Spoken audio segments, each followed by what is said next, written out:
Hello everyone! So, I had wanted to post a video yesterday, but my backyard, I have tree people, they're like cutting it down and stuff, so I haven't been able to record. It's been very loud here for the last 2 days. They're still doing it, but they're taking a break, so I'm going to try to do a reading and get it in before that. So, if you happen to hear any loud chainsaw massacre kind of noises, you know, it's my yard. So I apologize in advance. But I'm going to be reading I Am Number 4 by Pittacus Lore, Chapter 15. I did want to make a shout out to Monkey Pen. Thank you so much for your comment. I am very glad that I know that you're wanting me to read them also. I'm excited about that.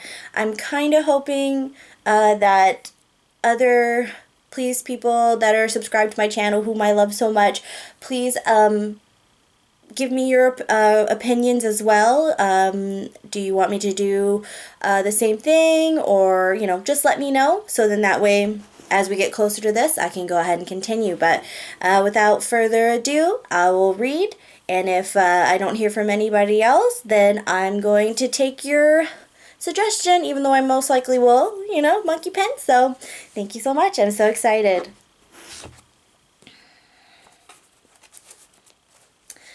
Chapter 15. The first snowfall comes 2 weeks later. A slight dusting, just enough to cover the truck with a fine powder.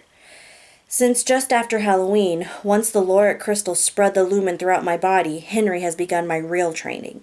We've worked every day, without fail, through the cold weather and the rain and now the snow. Though he doesn't say it, I believe he's impatient for me to be ready. It started with disconcerted looks, his brows crinkled while he chewed on his bottom lip, followed by deep sighs and eventually sleepless nights, the floorboards creaking under his feet while I lay awake in my room, to where we are now, an inherent desperation in Henry's strained voice. We stand in the backyard, 10 feet apart, facing each other. "I'm not really in the mood today," I say. "I know you're not, but we have to anyway." I sigh and look at my watch. It's 4 o'clock. "Sarah will be here at 6, I say. "I know," Henry says. "That's why we must hurry." He holds a tennis ball in each hand. "Are you ready?" he asks. "As ready as I'll ever be." He throws the first ball high in the air, and as it reaches its apex, I try to conjure a power deep within me to keep it from falling. I don't know how I'm supposed to do it, only that I should be able to do it. With time and practice, says Henry.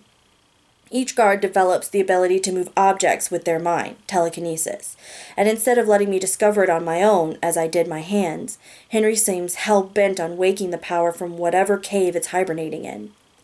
The ball drops just as the 1,000 or so balls before it did, without a single interruption, bouncing twice, then lying motionless in the snow-covered grass. I let out a deep sigh. "I'm not feeling it today." "Again," Henry says. He throws the second ball. I try to move it, to stop it, everything inside of me straining to just make the damn thing move a single inch to the right or left, but no luck. It hits the ground as well. Bernie Kosar, who's been watching us, walks out to it, picks it up, and walks away. "It'll come in, its own time," I say. Henry shakes his head. The muscles in his jaw are flexed. His moods and impatience are getting to me. He watches Bernie Kosar trot off with the ball, then he sighs. "What?" I ask. He shakes his head again. "Let's keep trying." He walks over and picks up the other ball. Then he flings it high in the air. I try to stop it, but of course, it just falls. "Maybe tomorrow," I say. Henry nods and looks at the ground. "Maybe tomorrow." I'm covered in sweat and mud and melted snow after our workout. Henry pushed me harder than normal today and came at me with an aggression that could only be steeped in panic. Beyond the telekinesis practice, most of our session was spent drilling technique and fighting, hand-to-hand combat, wrestling, mixed martial arts, followed by elements of composure, grace under pressure, mind control, how to spot fear in the eyes of an opponent, and then know how best to expose it. It wasn't Henry's hard training that got to me, but rather the look in his eyes, a distressed look tinged with fear, despair, disappointment. I don't know if it's if he's just concerned about progress or if it's something deeper. But these sessions are becoming very exhausting, emotionally and physically. Sarah arrives right on time. I walk outside and kiss her as she's coming up the front porch. I take her coat from her and hang it when we're inside. Our home ec midterm is a week away, and it was her idea to cook the meal before we'll have to prepare it in class. As soon as we begin cooking, Henry grabs his jacket and goes for a walk. He takes Bernie Kosar with him, and I'm thankful for the privacy. We make baked chicken breasts and potatoes and steamed vegetables, and the meal comes out far better than I had hoped. When all is ready, the three of us sit and eat together. Henry's silent through most of it. Sarah and I break the awkward silence with small talk about school, about our going to the movies the following Saturday. Henry rarely looks up from his plate other than to offer how wonderful the meal is. When dinner is over, Sarah and I wash the dishes and retreat to the couch. Sarah brought a movie over and we watch it on our small TV, but Henry mostly stares out the window. Halfway through, he gets up with a sigh and walks outside. Sarah and I watch him go. We hold hands, and she leans against me with her head on my shoulder. Bernie Kosar sits beside her, with his head in her lap, a blanket draped over both of them. It may be cold and blistery outside, but it's warm and cozy in our living room. "Is your dad okay?" Sarah asks. "I don't know. He's been acting weird. He was really quiet during dinner." "Yeah. I'm going to go check on him. I'll be right back," I say, and follow Henry outside. He's standing on the porch, looking out into the darkness. "So what's going on?" I ask. He looks up at the stars in contemplation. It doesn't feel right," he says. "What do you mean?" "You're not going to like it." "Okay, let's have it." "I don't know how much longer we should stay here. It doesn't feel safe to me." My heart sinks, and I stay silent. They're frantic, and I think they're getting close. I can feel it. I don't think we're safe here. "I don't want to leave." "I knew you wouldn't." "We've kept hidden." Henry looks at me with a raised brow. "No offense, John, but I hardly think you've stayed in the shadows." "I have where it counts." He nods. I guess we'll see." He walks to the edge of the porch and places his hands on the rail. I stand beside him. New snowflakes start falling, sifting down, specks of white shimmering on an otherwise dark night. "That's not all," Henry says. "I didn't think it was." He sighs. "You should have already developed telekinesis. It almost always comes with your first legacy. Very rarely does it come after, and when it does, it's never longer than a week." I look over at him. His eyes are full of concern, and creases of worry traverse the length of his forehead.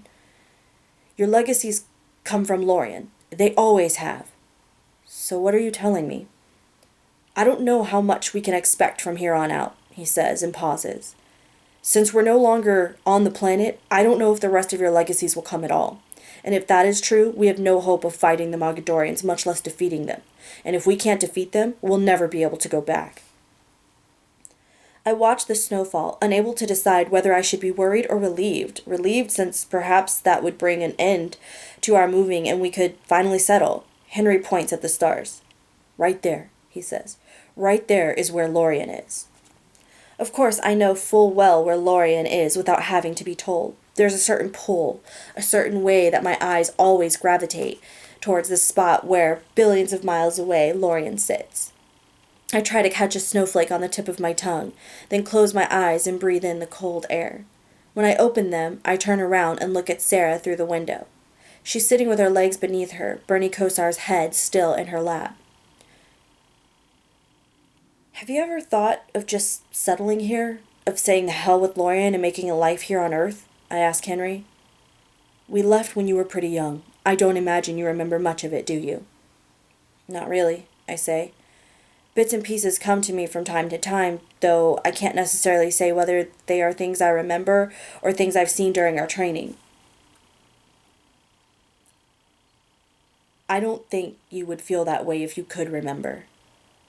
"But I don't remember. Isn't that the point?" "Maybe," he says. "But whether or not you want to go back doesn't mean the Mogadorians are going to stop searching for you.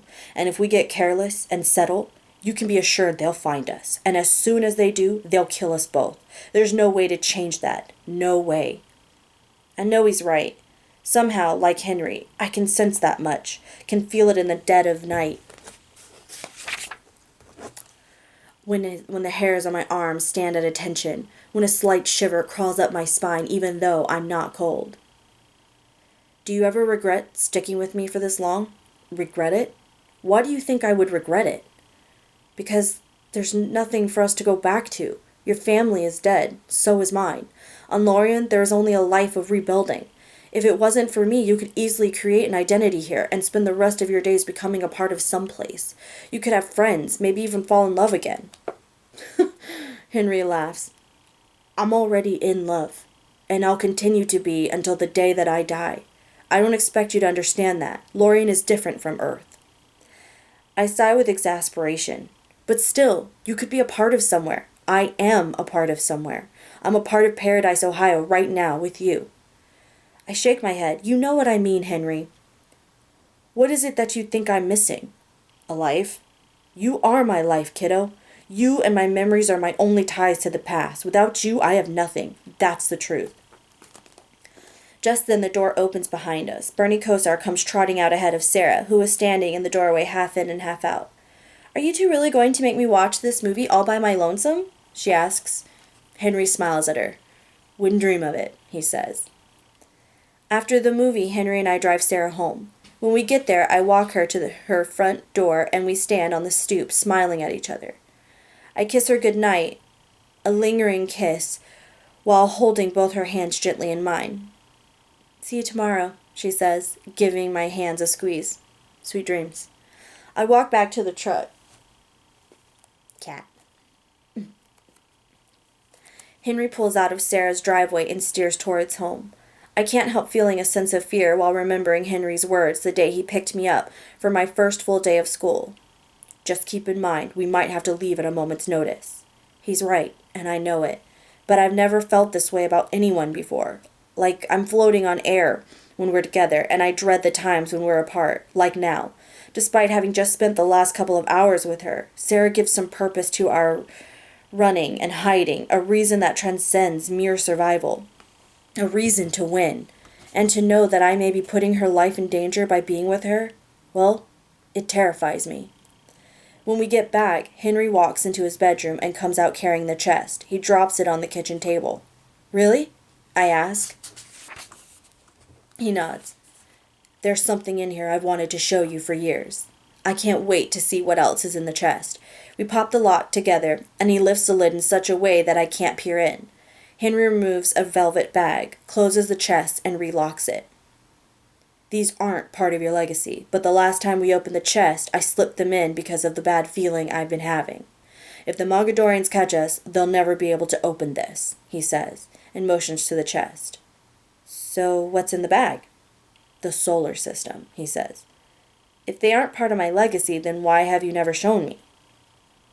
Because you needed to develop a legacy in order to activate them.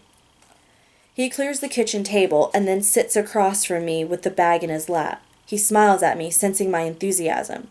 Then he reaches down and removes 7 glass orbs of varying sizes from the bag. He holds them up to his face in his cupped hands and blows on them. Tiny flickers of light come from within them. Then he tosses them up in the air, and all at once they come to life. Suspended above the kitchen table, the glass balls are a replica of our solar system. The largest of them is the size of an orange, Lorien's sun, and it hangs in the middle, emitting the same amount of light as a light bulb while looking like a self-contained sphere of lava. The other balls orbit around it. Those closest to the sun move at a faster rate, while those farthest away seem to only creep by, all of them spinning. Days beginning and ending at hyperspeed. The 4th globe from the sun is Lorien. We watch it move, watch the surface of it begin to form. It's about the size of a racquetball. The replica must not be to scale because in reality Lorien is far smaller than our sun. So what's happening, I ask. The ball is taking on the exact form of what Lorien looks like at this moment. How is this even possible? It's a special place, John. An old magic exists at its very core. That's where your legacies come from. It's what gives life and reality to the objects contained within your inheritance. But you just said that this isn't part of my legacy. No, but they come from the same place. Indentations form, mountains grow, deep creases cut across the surface where I know rivers once ran, and then it stops. I look for any sort of color, any movement, any wind that might blow across the land, but there is nothing. The entire landscape is a monochromatic path of gray and patch of gray and black. I don't know what I had hoped to see, what I had expected. Movement of some kind, a hint of fertileness. My spirits fall. Then the surface dims away so that we can see through it, and at the very core of the globe a slight glow begins to form. It glows, then dims, then glows again, as though replicating the heartbeat of a sleeping animal. "What's that?" I ask. The planet still lives and breathes. It has withdrawn deep into itself, biding its time, hibernating, if you will. But it will one of these days wake. "What makes you so sure?" "That little glow right there," he says. "That is hope, John." I watch it. I find an odd pleasure in seeing it glow. They tried to wipe away our civilization, the planet itself, and yet it still breathes. Yes, I think, there is always hope, just as Henry has said all along. That isn't all. Henry stands and snaps his fingers, and the planet stops moving. He moves his face to within inches of Lorien, then cups his hands around his mouth and again breathes onto it. Hints of green and blue sweep across the ball and begin to fade almost immediately as the mist from Henry's breath evaporates. "What did you do?" "Flash your hands on it," he says. I make them glow, and when I hold them over the ball, the green and blue come back, only this time they stay as my hands shine upon it. It's how Lorien looked the day before the invasion. Would you look how beautiful it all is? Sometimes even I forget. It is beautiful. Everything green and blue, plush and verdant. The vegetation seems to waver beneath gusts of wind that I can somehow feel. Slight ripples appear on the water. The planet is truly alive, flourishing. But then I turn my glow back off and it all fades away, back to shades of gray. Henry points at a spot on the globe's surface. "Right here," he says, "is where we took off from on the day of the invasion." Then he moves his finger half an inch from the spot, and right here is where the Lorick Museum of Exploration used to be. I nod and look at the spot he's pointing to, more gray. "What do museums have to do with anything?" I ask. I sit back in the chair. It's hard to look at this without feeling sad. He looks back at me. "I've been thinking a lot about what you saw." "Uh-huh," I say, urging him on.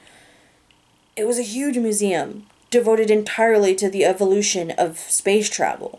One of the wings of the buildings held early rockets that were thousands of years old, rockets that used to run on a kind of fuel known only to Lorien," he says, and stops, looking back to the small glass orb hanging 2 feet above our kitchen table. "Now, if what you saw did in fact happen, if a second ship managed to take off and escape from Lorien during the height of the war, then it would have to have been housed at that space museum. There's no other explanation for it. I'm still having a tough time believing that it would have worked, and even if it did, that it would have gotten very far." "So, if it wouldn't have gotten very far, then why are you still thinking about it?" Henry shakes his head. "You know, I'm not really sure. Maybe because I've been wrong before. Maybe because I'm hoping I'm wrong now. And well, if it had made it anywhere, then it would have made it here, the closest life-sustaining planet aside from Mogador. And that's to assume that there was life on it in the first place, that it wasn't just full of artifacts, or that it wasn't just empty, meant to confuse the Mogadorians. But I think there had to have been at least one Lorick manning the ship, because, well, as I'm sure you know, ships of that nature couldn't steer themselves." Another night of insomnia. I stand shirtless in front of the mirror, staring into it with both lights in my hands turned on. "I don't know how much we can expect from here on out," Henry said today. "The light at Lorien's core still burns, and the objects we brought from there still work, so why would that magic have ended there? And what about the others? Are they now running into the same problems? Are they without their legacies?" I flex in front of the mirror, then punch the air, hoping that the mirror will break or a thud will be heard on the door, but there's nothing. Just me looking like an idiot standing shirtless, shadowboxing with myself, while Bernie Kosar watches from the bed. It's nearly midnight, and I'm not tired in the least. Bernie Kosar jumps off the bed, sits beside me, and watches my reflection. I smile at him, and he wags his tail. How about you? I ask Bernie Kosar. Do you have any special powers? Are you a super dog? Should I put your cape back on so you can go flying through the air? His tail keeps wagging, and he paws the ground while looking at me through the tops of his eyes. I lift him up and over my head and fly him around the room. Look! It's Bernie Kosar, the magnificent super dog! He squirms under my grip, so I set him down. He plops on his side with his tail thumping against the mattress. Well, buddy, one of us should have superpowers, and it doesn't look like it's going to be me. Unless we go back to the Dark Ages and I can supply the world with light. Otherwise, I'm afraid I'm useless. Bernie Kosar rolls onto his back and stares at me with big eyes, wanting me to rub his belly.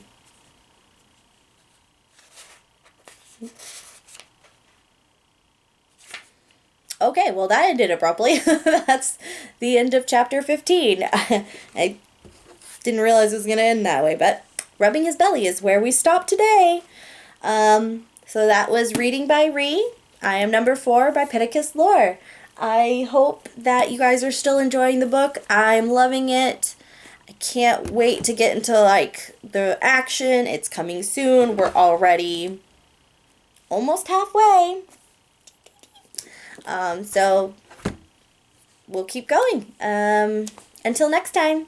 Thanks. Bye.